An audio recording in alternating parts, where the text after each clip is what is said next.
வணக்கம் நேயர்களே. இன்று மார்ச் 18, 2026 அரைவன்கிழமை. நோர்வே தமிழ் முட்டை செய்திகளுடன் கதிர்.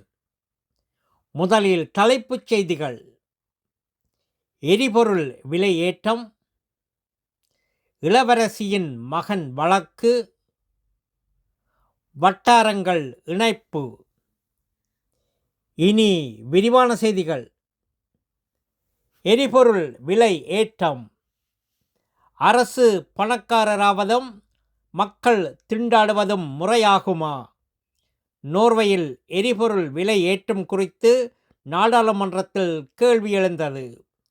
இப்போதைக்கு விலையை குறைக்க திட்டமில்லை என நிதியமைச்சர் ஜென்ஸ் ஸ்டோல்டன்பர்க் கூறியுள்ளார். ஈரான் போர் மற்றும் உலகளவிய பணவீக்கமே காரணம் என அவர் விளக்கினார். இளவரசியின் மகன் வழக்கு. நோர்வே இளவரசியின் மகன் மாரியஸுக்கு 7 ஆண்டுகள் மற்றும் 7 மாதங்கள் சிறை தண்டனை வழங்க வலியுறுத்தப்பட்டுள்ளது. 39 குற்றச்சாட்டுகள் பதிவு செய்யப்பட்ட நிலையில் மாரியஸு அனைத்தையும் மறுக்கிறார். தீர்ப்புக்காக காத்திருப்போம்.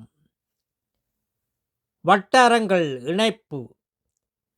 ஒஸ்லோ மாநகர அவை தனது 15 வட்டார பிரிவுகளை 8ஆக இணைக்க திட்டமிட்டுள்ளது. முதியோர் நலன் மற்றும் பொதுப்பணிகளை அனைவருக்கும் சீராக வழங்கவே இந்த மேலாண்மை மாற்றம் செய்யப்பட உள்ளது. நல்லது நேயர்களே, மேலும் செய்திகளுக்கு நோர்வே தமிழ் முகநூல் பக்கத்தையும் இணையதளத்தையும் பாருங்கள். உலகெங்கிலும் தமிழ், நம் உணர்வெங்கிலும் தமிழ்.